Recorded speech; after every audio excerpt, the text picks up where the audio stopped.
everybody, I'm Quinn. And I'm Scott, and it's time for the Almost Friday show for December 1st, 2011. Kicking it off and off the press, we're taking a look at BBC's iPlayer for the iPad. Which is now available in Canada, not yet available to our friends south of the border in the U.S. Yeah, we get it first because we're a colony. Commonwealth? Ex-colony? But then when they say the colonies, they mean America, so I don't know. I suppose. But regardless, you can get it now, and we'll tell you what's on it and how much it's going to cost you. It's because we still have the Queen on our money. And it's true. Yeah. And in Tech Insight this week, we're taking a look at a recent issue that has popped up where apparently all of our cell phones are being monitored. Or maybe not really.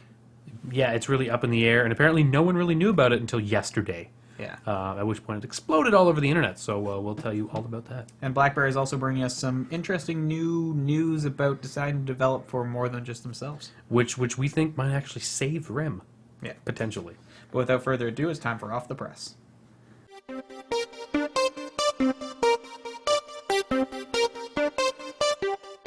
everybody, welcome to Off the Press. Start with a little bit of comic book news. So there's been a recent comic that has been auctioned off for an insane amount of money. So what is this comic? It's Action Comics #1, which is the first appearance of Superman in 9.0 condition. That's on a scale of 1 to 10. So it means it's in very fine / near mint condition. All right. It sold for $2.16 million. It's a lot of money. And why this comic is kind of making its rounds in the internet is, first of all, the price. And second of all, it used to belong to Nicolas Cage. And then it was stolen. And then he was paid off by his insurance company. And then disappeared until April of this year, where it was found in a storage locker. Yeah. By some Los Angeles Police Department art theft detail. Interesting. There's fewer than 10 copies of this comic in known availability. So that's part of the reason why it is so rare. Mm-hmm. And also, this is the highest rated copy to date that we know about. There could be some in private collections. Well, of course. Yeah. So it's pretty interesting. It's from 1938, so pretty dated comic. Fun fact: Nicolas Cage bought this in 1997 for $150,000, which was a lot of money at the time for that comic. Yes, it still is a lot of money for a comic. True. So pretty interesting news if you're a comic book fan. That's a big cash being drawn by such a special comic. Moving on to, I guess it's still kind of comic book fan news to some degree. Men in Black 3. If you were hankering for more Will Smith and Tommy Lee Jones in black suits.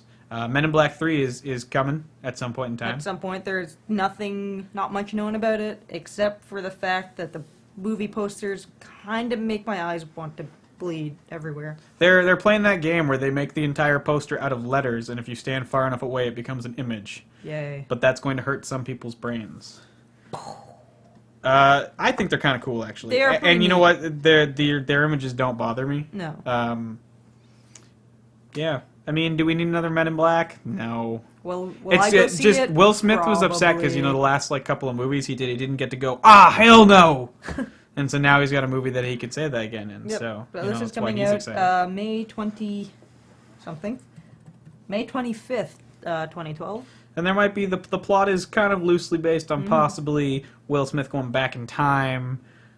So there's some time travel involved. Now that's preposterous. Yeah, but he's going to get into a time machine that looks weird and be all like, oh, hell no, because he's Will Smith. And then he'll grow an afro all of a sudden or something? Well, no. He's not aging backwards. No. You know what? It could be a wig. We'll move on. All right, moving on. BBC has their iPlayer, which is something that you could access on the web, but not really in Canada. But now in Unless Canada... you knew how. Well, yes, unless you knew how. But now in Canada, plus on your iPad. In Canada, only on your iPad? Is it only on your iPad? I got the impression it was maybe not only on your iPad. But I could be wrong. Of the mobile devices, it's only on your iPad. Yes. So BBC iPlayer is now available on the iPad. They're going to be charging $9 a month for access to BBC content. There's quite a lot of stuff on there, but not nearly as much as Netflix, which is $1 cheaper a month. Yeah. And there is some crossover. There are things, some of the older shows that the BBC is offering on their app are also available on Netflix. And some things like ones, Faulty Towers like and Top Gear as well, Hyperdrive and Top Gear and stuff like that. And Sherlock. So there's a lot of crossover. So unless you really want to have as much access to British content as possible, you're probably just better off getting the Netflix account. Yeah. Now, the app itself is very pretty. Very pretty, very easy to use. Yeah, it's easy really to well navigate. designed. It's very easy to navigate.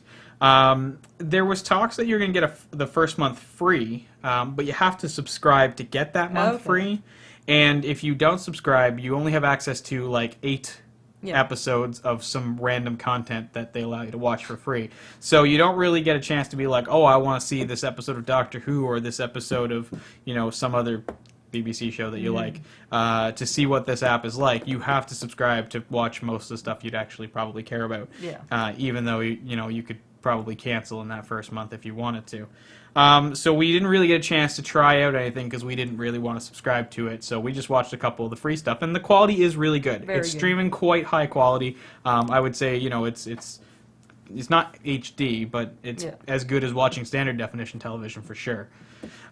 So, if you do like BBC and maybe you don't have a Netflix account already, this might be a good option for you to get at some British content. And it is a really slickly designed app. You can search for artist name and it'll show you stuff that they're in and things like that, which is pretty cool. We were trying to find to find the most recent Doctor Who because the App Store shows it as part of like Their the banner. And when we got to the app, it wasn't on there, so we were kind of disappointed. So I searched Matt Smith, and then it showed everything that Matt Smith was in that was on the app, which was kind of cool. So, pretty well-designed app, fairly good amount of British content, crossover with Netflix, and in my mind, $9 is a lot of money for a much smaller library. But they do have all the Doctor Who broken up by Doctor. It's true. It's pretty sweet. Yes. And, so if you power watch some Doctor Who, it's way $9. cheaper than buying a bunch of or at the DVD very box least, sets. it's worth the $18 that it would take for the probably 2 months it'll take you to watch it nonstop. I feel like it would take longer than 2 months. It's still, even if it was like 4 months, it's still more cost effective. Anyway, moving on to this week's new releases. As I get attacked in my stomach area. Attacked? By Yeah. what? I don't know, stuff and things. On DVD and Blu-ray? We got 30 minutes or less. It's got Jesse Eisenberg in it. It's a sort of comedy about a pizza delivery boy who, gets caught in wrong place, wrong time. We've got Our Idiot Brother, which has... Oh, I forget his name now. That guy got long hair and a beard. That guy with the long hair and the beard. On the cover, he's doing this. Yeah. His name is totally evading me at this point. But it's another one of those comedy movies. In TV, we have 30 Rock Season 5 and the final season of Smallville Season 10, as well as a $200 box set, if you're into that. So if you were a Smallville fan and you hadn't bought any of the box sets, now is the time because they're all together in one giant box. Option. For sure. And then coming out a little later this week is The Smurfs, Yay. which is just weird. Very weird. And in games this week, we've got Mario Kart 7. Holy crap, when did we get to 7? I Recently. blinked and 4 through 6 appeared. I think it's because they weren't actually numbered. There was Mario Kart for the purple one. Nintendo. I know there was the purple one. GameCube. GameCube. The purple one. Wow. And then the Wii, and then the DS. So that's 4, 5, and 6, and now 3DS is 7. Well, there's N64. Oh yeah. No, that came before the Yes. GameCube. That would be correct. It did come before Wow. the GameCube. Sam's no longer allowed to talk about video games. I suck at Mario Kart. She's been cut off. It's that rainbow level that gets me every time. It's like, oh, it's so cool, it's rainbows. Oh, I'm crashing all the time. You mean you're Sucks. falling off the course? And crashing, yeah. And that brings us to the end of Off the Press this week. Hey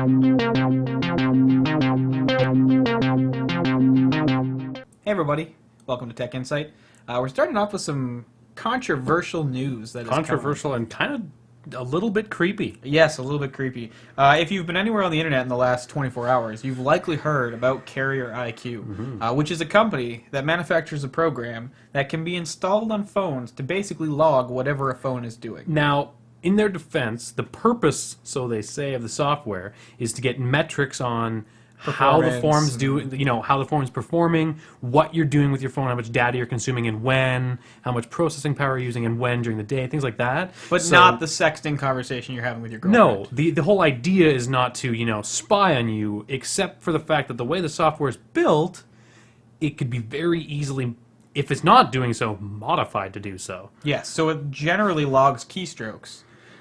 which means that they could take any information that you are inputting into your phone and save it, although they claim it's not doing that. Yeah, so it has access to the keystroke data, but it's not technically logging it, is what the companies come out and said. It's like, yeah, we could log keystrokes, but we're not. Now, that's not a great thing to have to say as the CEO of a company who, everyone just found out their software's on all their phones. And Carrier IQ right now is touting on their website they have it installed on over 140 million devices, which is a lot of devices. Now, everyone's basically passing the blame around. Yes. So manufacturers, RIM has made a statement saying, we know about Carrier IQ, we don't install it on our Blackberries, and we don't allow the carriers to install it on the Blackberries. Yes. Other people are saying the carriers can choose to, because when you buy a phone from, say, AT&T or TELUS, it has little branding on it, and sometimes got like the proprietary apps and things like that, the ATT Uverse app or something like that. Yeah.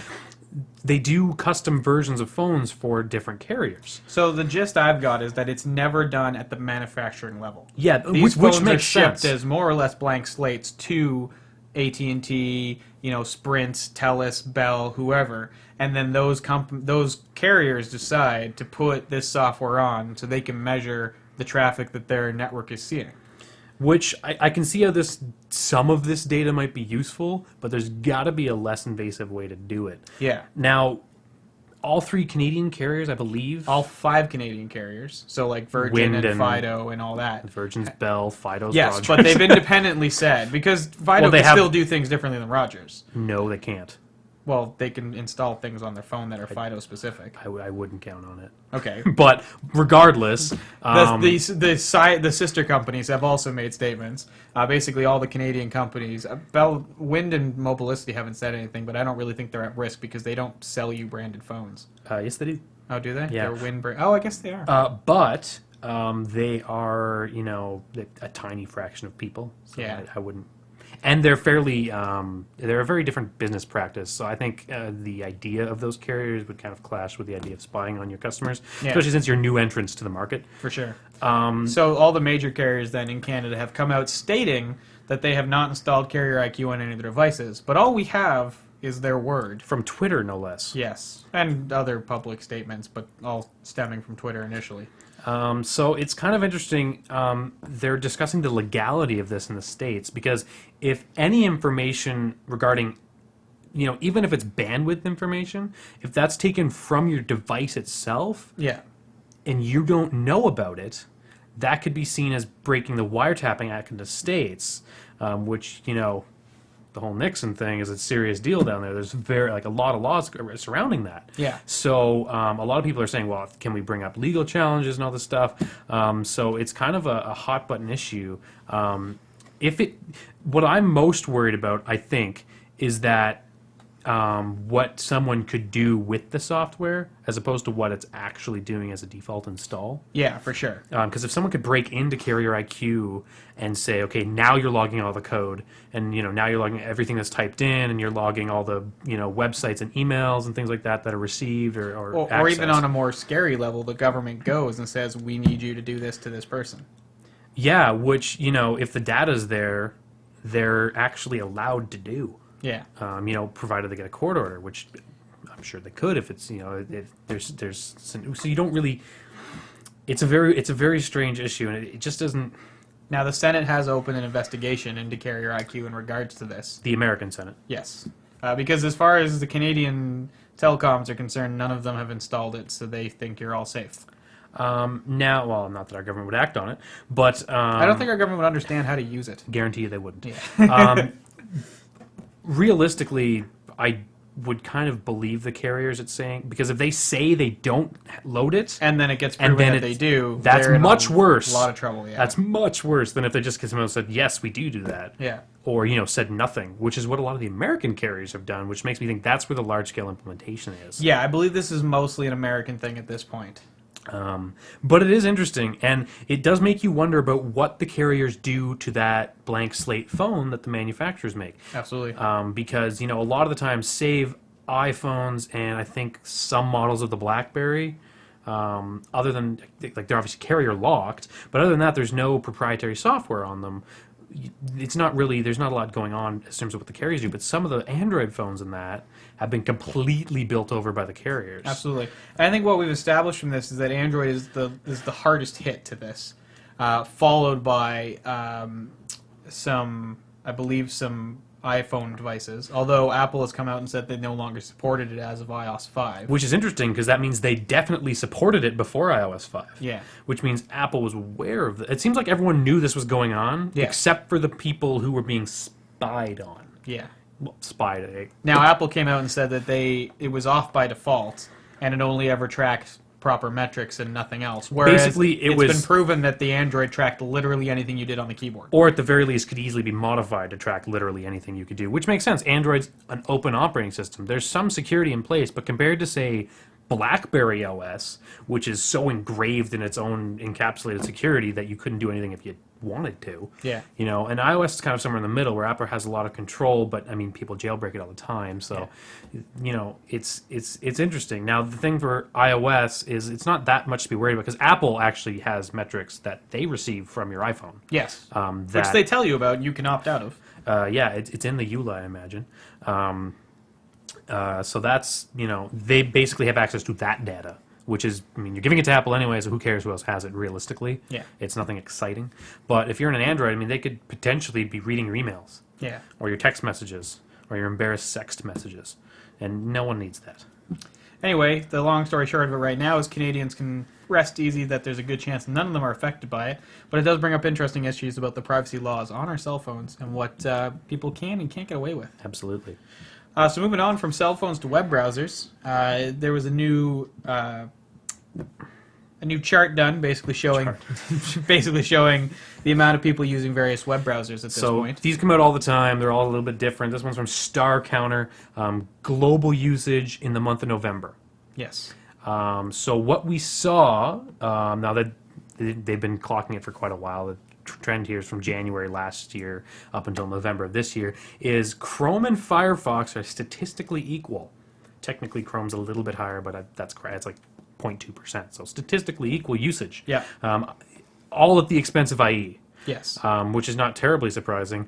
But it's interesting that Chrome's just still going, and they haven't done anything exciting in the last year. It's true. And yet their adoption rate is steady, which I find really interesting. Firefox is on the slight decline, as well as IE is on the heavy decline, but I mean, they got nowhere to go but down. Yeah. Going from like 70% market share, I mean, you're not going to hold that. Safari and Opera, surprisingly, not changed. So it's kind of interesting to see. Well, we've seen a small rise in Safari only because there's been a little bit more adoption of Apple products, but minute amount. And yeah, that could include things like mobile Safari, right? Which possibly, yes. Would bump the numbers for sure. And I mean, Macs have been selling well. And a lot of people who are flocking to the Mac are going to just use what's on there and not branch out. That's why they've bought a Mac. For sure. So it's kind of interesting. I mean, IE's still a good product. In fact, IE's a better product now. As IE9 is quite a nice browser. Yeah, IE9 is a great browser, especially compared to things like IE7, which when IE7 was out, it was 68% market share. Yeah. But yeah, Chrome's the browser I use, save if I'm on a Mac, which is, I have no reason to not use Chrome on a Mac, I just don't. Yeah. But I think it's interesting. Chrome's not really doing anything other than keeping up with the other browsers, and yet people are like, "Hey, Chrome's awesome." So I mean, Google's really making inroads here somehow. I'm entering that market, and they just keep trying until they win, I guess. Yeah. They might be gaining people over from using Android devices too, and being like, "I want to be part of the Google infrastructure." Could be. Yeah. So. But interesting. So if you're a Chrome user, you're one of the many. I think it's pushing like 25% now. 25.6 or something like that. Not bad. IE's down to almost, 40%. Yeah. Massive drop. Almost halved. Anyway, moving on back to a little bit more mobile news. And RIM decided this week to unveil Blackberry Mobile Fusion. Yes. Which is an operating system? So essentially... or an environment? It's software. Okay. With mobile management, device management in mind. So BES, the BlackBerry Enterprise Server, is very commonly used in large companies and governments. The Canadian government's all BES, the American government is all BES, and that's how they do their mobile email, their mobile password syncing, their mobile messaging, things like that. Yeah. Because it's very secure. And in fact, BES is widely used around the world. That's why there was all those problems with in Saudi Arabia. Yeah, exactly, that we talked about a couple months ago. Well, probably more than that. But BES is a really popular platform, and IT people tend to like it because once it's set up, it's secure. Other people patch it. You don't have to worry about it. It's a lot less of a headache. Yeah, and bottom line, it's secure, and people are, execs are comfortable with RIM. And you already have IT people in your field, in your work that are already working on this server. Yes. So the problem that BlackBerry is running into is that they are having a dwindling market share of handsets. People don't want to use BlackBerries anymore. So I have an iPhone. I work for the government. I want to come in and say, I don't want to use your BlackBerry. I want to use my iPhone. Yeah. Or, I want you to buy me an iPhone instead of buying me a BlackBerry. Yeah. Or, I want the Galaxy Nexus S instead of buying a BlackBerry, which is a really common problem. And the thing is, people are just not using BlackBerries anymore, which, managers and things don't want because they want you to have your email all the time and things like that. So RIM has come out with, I was a little bit surprised at first, but after I thought about it for a bit, I was like, maybe it's a good decision. First smart decision they've made in a long time. So Mobile Fusion will basically bring BES to Android and iOS devices, and that includes tablets, which is good because the playbook flopped, but tablets are making inroads in the enterprise. For sure. So if you can have the security of BES, but on an iPad or on the Nexus Prime, then that makes the employees happy, that makes IT happy, and the execs are still happy because they're using a company they recognize being, has a good reputation in the industry. They already have the infrastructure in place. Exactly. So Mobile Fusion is going to be an add-on, so there's going to be a cost. They say it's going to be competitive. So no defaults yet. But basically what's going to happen is it'll be BES Plus. So you're going to have a web-based interface to manage your devices. So you're using a corporate iPhone at Company A. I'm your manager at Company A. You lose your iPhone in, Japan. Yeah. We don't want the data off that iPhone being pulled. I can wipe it from my office in Ottawa. Absolutely. Which you can't do on command with an iPhone right now. Yeah. Apple can do it, but you can't wipe your own iPhone. Or if you can, it's not built into your enterprise anyway. Yes. This will securely wipe You can do it through the new iCloud. Yes. But it's not again, then you got to, then your IT manager has to call you and ask you for your iCloud password or ask you to wipe it, and then it's more complicated. I go wipe this phone, gone. Yeah. And it's one interface for Android phones, for iOS phones, and for Blackberries. Yeah. So it'll just kind of treat a phone as a phone, whereas they'll really focus on the back-end server infrastructure. They said possibly coming to Windows Phone in the future too, which is good. And then it's going to really depend on how much market share Windows Phone gets. I think if BlackBerry's going to wait and see whether they end up being dead in the water a year from now. If it's worth putting it in. Yeah. And of course, full implementation in concurrently BlackBerry OSs and in BBX coming up, which is cool. There's included features on how to you can use your playbook with your BlackBerry or something. As soon as I read Playbook, I was disinterested. But I think there's a really smart move for RIM because they stay relevant. Yes. They're by far the most respected and the best at securing enterprise communications. Absolutely. Especially in the mobile field. They're just not very good at making phones anymore. Yes, which is, So now they can leave the phone making to someone else and just work on making lots of money from corporate BlackBerry servers. Which I think that's where they make a good portion of their money now. Yeah, it seems like a good shift for them because I don't think they're raking in cash off of devices outside of the fact that people are forced to buy them, but they give heavy discounts to government and stuff anyway. Oh, so. Yeah, if you're an enterprise, you pay full price for the BES and they say, oh, here, have a pile of Blackberries. Yeah. Kind of thing, I imagine. So they're probably not going to lose a whole lot of money they can step back from the handset And in fact, game. if they can innovate in the mobile device management and enterprise mobile security area, which is going to just become a bigger industry. Yeah. If they can stay on top there, they'll just keep riding that wave. That's, they could easily make themselves successful for the next 50 years. Absolutely. No problems. So I think a really good move for BlackBerry. And, it's good for them, but it's also good for people who want to use their They're yeah. Now you can stop whining to your tech guy at work about the fact how that the you can't iPhone use isn't your iPhone. supported, Yeah. and he can be he can happily go. Now it is. With Here you Mobile go, Fusion. yes. Install this and you're good to go. So and all you people who say, "Oh, I don't want BlackBerry stuff on my," no, get over yourselves. BlackBerry makes good software. There's nothing wrong with the BlackBerry software. If you don't like the BlackBerry phones, get over it. You still get to use your mail client on your iPhone. So back end, don't worry about it. And that brings us to the end of Tech Insight for this week. And that brings us to the end of the show this week. It's a bit shorter. We didn't. Sean's off studying his brains out. It is that school time. I'm going to go pull an all-nighter after this to, finish a report that's due tomorrow. But, I did come for the show, so that's always good. But as per usual, you can hit us up on Twitter at @almost_Friday. Or if you want to send us an email about how you're new Chrome user, you could do so by emailing us at contact@almostfridayshow.com. And a reminder that you can also find us on Facebook by typing in the Almost Friday Show in that search bar up at the top.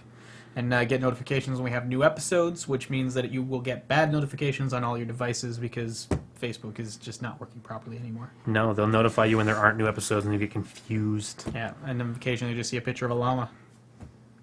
That's just what happens nowadays. It's the new fail whale, the fail llama. The flama.